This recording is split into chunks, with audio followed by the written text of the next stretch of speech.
Hello students, welcome to online classes. In this video, I am going to discuss about explicit, implicit, private and social costs and concept of perfect competition and imperfect competition. First of all, explicit cost. Explicit cost includes all payments made by the entrepreneur in the exchange of goods and services from outsiders. So any payment made to outsider for their goods and services is called explicit cost. Explicit costs are out-pocket costs, that is payments that are made actually. Wages that a firm pays its employees or rent that a firm pays for its office or explicit cost. Cost of production measured in terms of money is called money cost. Money cost is the monetary expenditure on inputs of various kinds of raw materials, labor, etc. required for the output. It is the money spent on purchasing the different units of factors of production needed for producing a commodity. Money cost is obviously the payment made for the factors in the terms of money. Money cost is outlay cost, therefore actually financial expenditure of the firm. The following items of the firm's expenditure are explicit money cost. First one, cost of raw materials. Second one, wages and salaries. Next one, power charges. Next, rent of business or factory premises. Interest payments on capital invested. Insurance premiums. Taxes like property tax, duties, license fees, etc. Miscellaneous business expenses like marketing and advertising expenses, transportation cost, etc. So next one, implicit cost. Implicit cost, that is represented by lost opportunity in the use of a company's own resources excluding cash. The implicit cost for a firm can be thought of the opportunity cost related to undertaking a certain project or decision, such as loss of interest, income on funds, or depreciation of machinery used for capital project. Implicit money costs are imputed payments which is not directly or actually paid out by the firms, as no contractual disturbance is fixed for them. Such implicit money costs arise when the firm or entrepreneur supplies a certain factors owned by himself. Implicit costs are the follows: wages of labor rendered by the entrepreneur himself, interest on capital supplied by him, rent of land and premises belonging to the entrepreneur himself and used to run the business, normal returns of entrepreneur, compensation needed for the management and organizational activity. So next one, private and social cost. Private costs are paid by the firm or consumer and must be included in production and consumption decisions. Social cost includes both the private cost and any other external costs to society arising from the production or consumption of goods or services. So next concept of perfect competition. So first of all, what is market?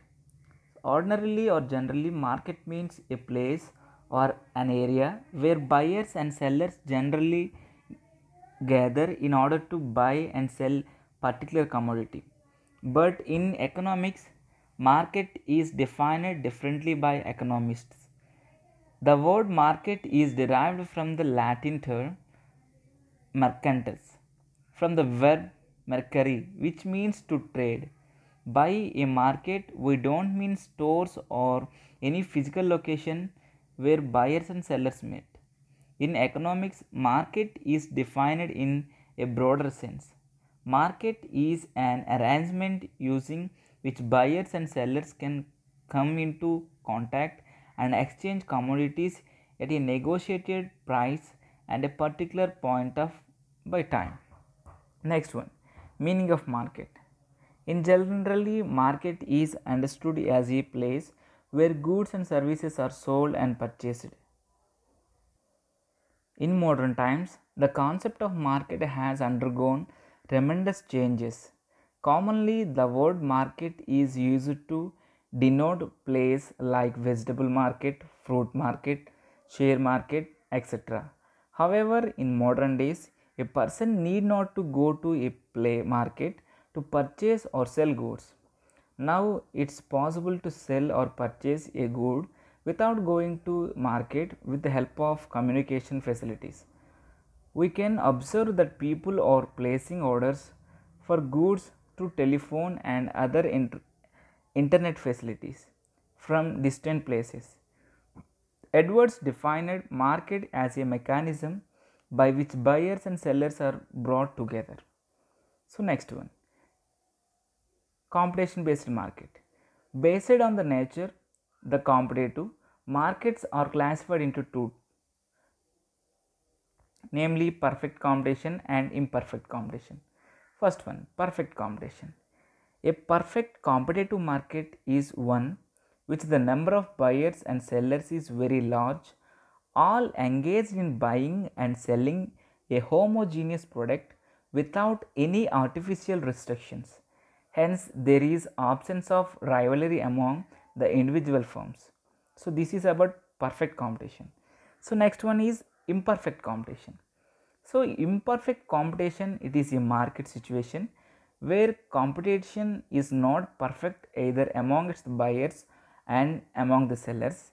Hence, there will be a different price for same product. These markets are divided into monopoly, monopolistic competition, oligopoly and duopoly. So, next one, meaning of perfect competition. A perfectly competitive market is a hypothetical market where competition is at its greatest possible level. Neoclassical economists argued that perfect competition would produce the best possible outcome for consumers and society. Definition of perfect competition. According to Professor Marshall, the more nearly perfect a market is, the stronger is the tendency for the same price to be paid for the same thing at the same time in all parts of the market. Listen carefully. According to Professor Marshall, the more nearly perfect a market is, the stronger is the tendency for the same price to be paid for same thing at the same time in all parts of the market. So next one, according to Professor Benham, a market is said to be perfect when all the potential sellers and buyers are promptly aware of the prices at which transaction take place and all of the offers made by other sellers and buyers, and when any buyer can purchase from any seller and vice versa. So next one, features of perfect competition. So perfect competition having some of features. Perfectly competitive markets exhibit the following characters. First one, infinite buyers and sellers. Infinity consumers with willingness and ability to buy the product at a certain price, and infinity producers with willingness and ability to supply the product at a certain price. So in the sense, the number of buyers and number of sellers are more in perfect competition. So next one, zero entry and exit barriers. It is relatively easy for a business to enter or exit in a perfectly competitive market. So next one, perfect factor mobility. In the long run, factors of productions are perfectly mobile, allowing free long-term adjustment to changing market conditions. So next one, perfect information. Prices and quality of products are assumed to be known to all consumers and producers. Next one, zero transaction cost. Buyers and sellers incur no costs in making any exchange. Next one, profit maximization. Firms aims to sell where marginal costs meet marginal revenue, where they generate the most profit. Next one, homogeneous product. The characteristics of any given market, good or service, do not vary across suppliers. Homogeneous means the two products are same. Last one, non-increasing returns to scale. Non-increasing returns to scale ensure that there are sufficient firms in the industry.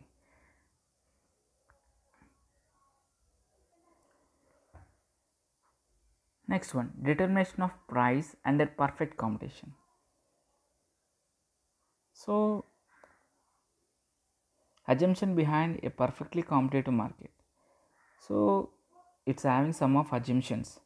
The first assumption is many suppliers, each with an insignificant share of market. This means that each firm is too small relative to overall market to affect price. Wise a change in its own supply, each individual firm is assumed to be a price taker. This is the first assumption. Next one, an identical output produced by each firm. In other words, the market supplies homogeneous or standardized products. Third assumption, consumers have a perfect information about the prices all sellers in the market charge. Same firms decide to charge a price higher than the ruling market price. So next one, all firms are assumed to be have equal access to resource.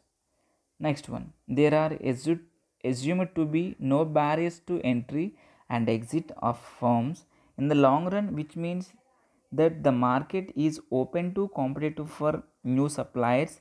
This affects the long run profits made by each firm in the industry.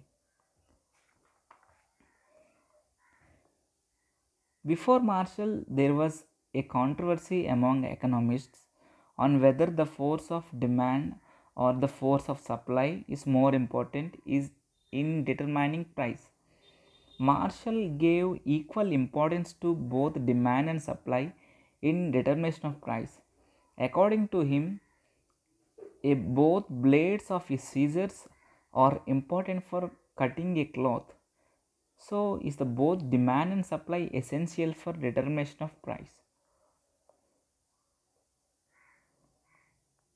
As we know that quantity demand and quantity supplied vary with price, the equilibrium price is determined at the point where quantity demand and quantity supplied are equal. If the equality between quantity demand and quantity supplied does not hold for some price, buyers and sellers' desire are inconsistent.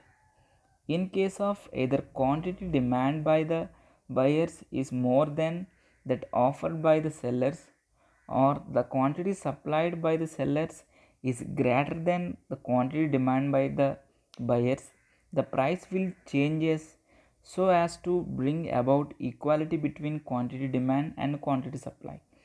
The process of price determination can be explained with the following table.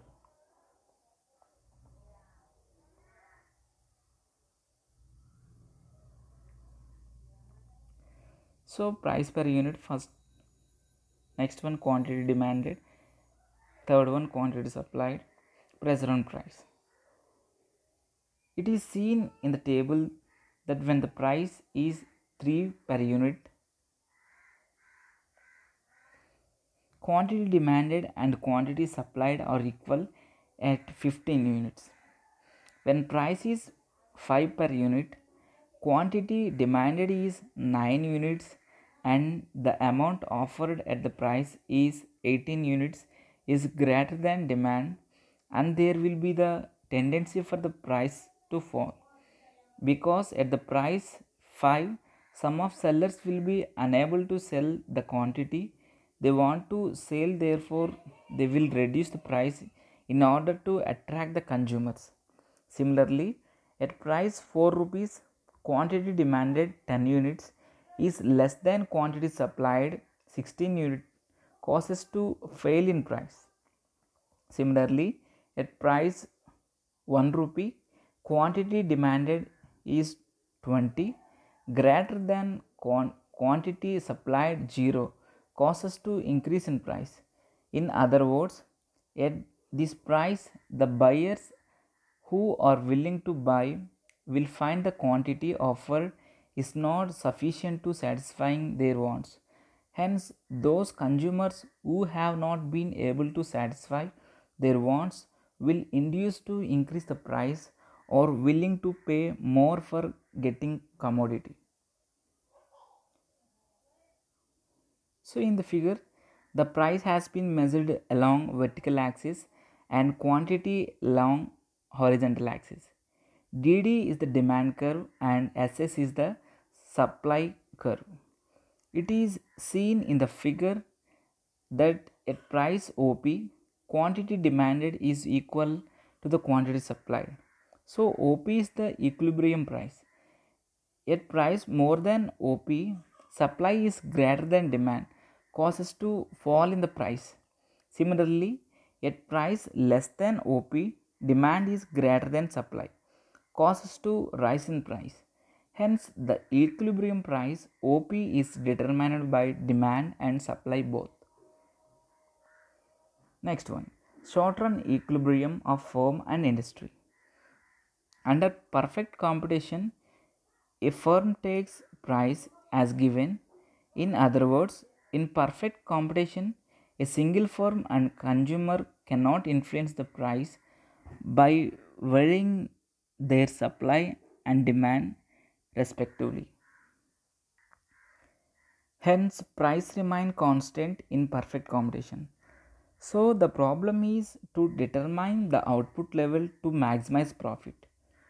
We know that in short run, total fixed cost incurred even if the output is nil, or fixed cost remains same whether with the level of output. Hence, average variable cost plays an important role in making decision whether to produce or not.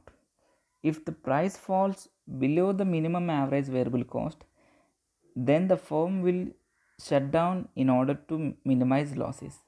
So, the minimum variable cost sets a limit to price in short run. As we know that firm will be in equilibrium when it is earning maximum profit.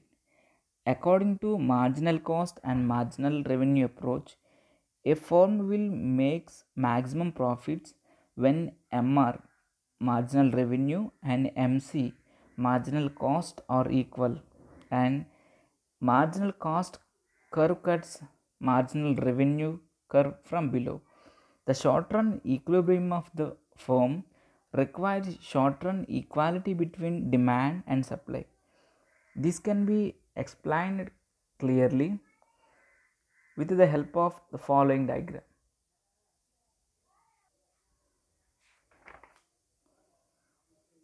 It is seen in the figure that the market price OP has been determined by the intersection point of demand curve and supply curve.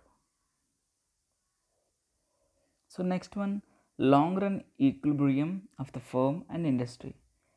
In the long run, all the inputs available to the firms are variable, so that the concept of fixed cost is absent and the total cost equals to the total variable cost. Therefore, we need only to deal with the long run average cost. We assume the long run average cost to be U-shaped, exhibiting the fact that at the low levels of output, the cost is falling and beyond a point it rises. Such a process is described in the following diagram. We have stated above that a perfectly competitive market is characterized by free entry and exit of firms. As in short run, the firms are making profits, there will be entry of new firms in the market. As a result, the industry supply would go up and price would fall. This would continue until the profits are driven down to zero. In the figure at price P1, the firm is producing an output Q1 whereby it is making a profit. At price P1, the industry output is Q1. As the existing firms are making profits, there will be entry into the market. As a result, the total supply in the market would go up and the price in market would fall. If at the new price the firms are still making some profits, then there will be further entry and marketing supply would go up. Consequently, the price would go down further level. This process would continue until the price falls to such a level that all profits are eliminated. From the diagram, this price is P2 where P is equals to marginal cost is equals to average cost, and therefore profit is 0. The zero profit scenarios faced by the firms means that the economic profit is 0, implying that the firms earn no more than the would elsewhere. In other words, the firms are breaking even at price P2. At P2, as the firms are earning zero profits, there is no incentive for other firms to entry in the industry. Hence, price P2 would represent an equilibrium price level with Q2 as the equilibrium output. With the long run, equilibrium is characterized by a situation where the economic profits for the firms are zero. So next one, concept of monopoly. A natural monopoly is defined in economics as an industry where the fixed cost of the capital goods is so high that it is not profitable for a second firm to entry and compete. There is a natural reason for this industry being a monopoly. It is an extreme imperfect form of market. In ancient times, common salt was responsible for natural monopolies till the time people learned about winning sea salt. Regions facing scarcity of transport facilities and storage were most prone to nutritious acceleration of commodity prices and unseen distribution of daily use products and services. The characteristics of monopoly are solitary to the conditions generated by intent. Monopoly symbolizes domination over a product to the extent that the enterprise or individual dictates the term of access and the market for availability. The term is specific to a seller's market. A similar situation in the buyer's market is referred to a monopsony. So, monopoly means there is a single seller in the market. So, next one, meaning of monopoly. The term monopoly has been derived from Greek term monopolis, which means a single seller. Thus, monopoly is a market condition in which there is a single seller of a particular commodity who is called monopolist and has complete control over the supply of this product.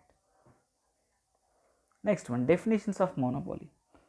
According to Professor Thomas, broadly the term monopoly is used to cover any effective price control, whether of supply or demand of service or goods. Narrowly, it is used to mean a combination of manufacturers or merchants to control the supply price of commodities or service. According to Professor Chamberlain, monopoly refers to the control over supply. So next one, according to Professor Robert Triffin, monopoly is a market situation in which the firm is independent of price changes in the product of each and every other firms. So next one, features of monopoly. The monopoly market having some of features. First one, single seller. Under monopoly, there is a single producer of a particular commodity or service in the market according to a rather larger number of buyers. So next one, restricted entry. Free entry of new organization in the market arrangement is prohibited. That is, other sellers cannot enter the market of monopoly. So next one, homogeneous products. A monopoly firm manufactures a commodity that has no close substitutes and is a homogeneous product. So next one, full control over price. In a monopoly market, restricted entry constraints competitive and monopolist exhibits full control over the market conditions. And next one, price discrimination. Price discrimination can be defined as the practice by a seller of charging different prices from different buyer for the same good or service. So next one, increased scope for mergers. The scope for vertical and or horizontal mergers is increases in lieu of control exhibited by a single entity under a monopoly. So next one, price elasticity. With regards to the demand of the product or service offered by the monopolizing company or individuals, the price elasticity to be absolute value ratio is detected by price increasing and market demand. So next one, lack of innovation. On account of solitary market domination, monopolies exhibits an inclination towards losing efficiency over a period of time. New designing and marketing takes a backseat. And last one, lack of competition. When the market is designed to serve a monopoly, the lack of business competition or absence of viable goods and services shrinks the scope for perfect competition. So these are the features of monopoly.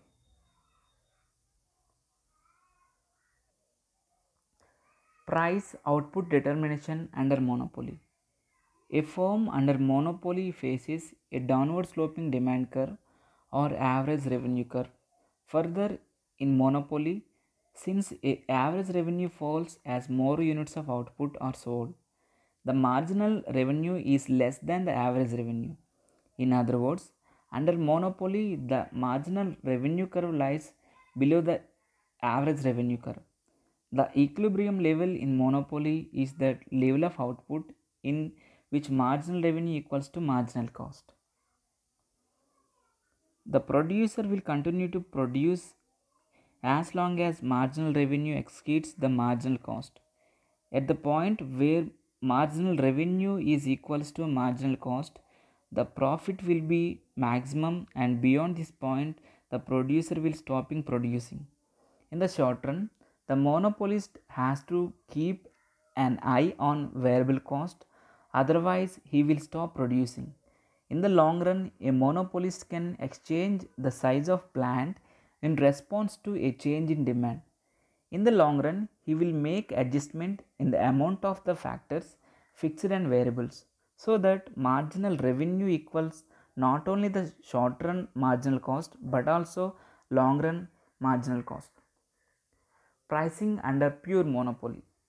The aim of the monopolist is to maximize profits, therefore, he will produce the level of output and charge the price that gives him maximum profits. He will be in equilibrium at that price and output at which his profits are maximum. In other words, he will be in equilibrium position at the level of output at which marginal revenue equals to marginal cost. In order to achieve equilibrium, the monopolist should satisfy two conditions. So first one, marginal cost should be equals to marginal revenue, and next condition is the marginal cost curve should cut marginal revenue curve from below.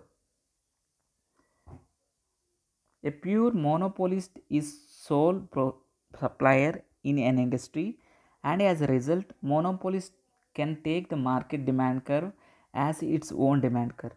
A monopolist therefore faces a downward sloping average revenue curve with a marginal revenue curve with twice the gradient of average revenue. The firm is a price maker and has some power over the setting a price or output. It cannot, however, charge a price that the consumers in the market will not bear. In this sense, the position and elasticity of demand curve acts as a constraint on the pricing behavior of the monopolist. Assuming that the firm aims to maximize profits where marginal revenue is equals to marginal cost, we establish a short-run equilibrium as shown in the diagram below. Assuming that the firm aims to maximize profits where marginal revenue is equals to marginal cost, we establish a short-run equilibrium as shown in the diagram below.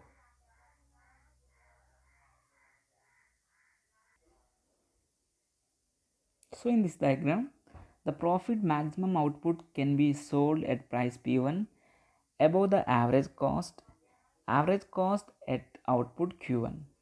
The firm is making abnormal monopoly profits or economic profits shown by the yellow shaded area. The area beneath average total cost 1 shows the total cost of producing output QM. Total cost equals to average total cost multiplied by the output. Next one is monopolistic competition.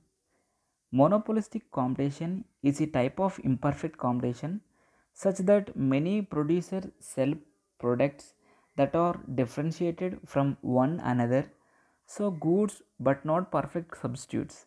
In monopolistic competition, a firm takes the prices charged by its rivals as given and ignores the impact of its own price on the prices of the other firms. The long run characteristics of a monopolistically competitive market are almost the same as a perfectly competitive market. Two differences between two or the monopolistic competition produces heterogeneous products, and the monopolistic competition involves a greater deal of non-price competition, which is based on subtitle product differentiation. A firm making profits in the short run will nonetheless only break even in the long run because demand will decreases and average total cost will increases. This means in the long run a monopolistically competitive firm will make zero economic profits. So next one, meaning of monopolistic competition. Monopolistic competition is a market structure quite similar to perfect competition in that vigorous price competition among the large number of firms and individuals is present. Monopolistic competition is the market situation midway between the extreme of perfect competition and monopoly and displaying features of both. In such situations, firms are free to enter a highly competitive market where several competitors offer products they are close.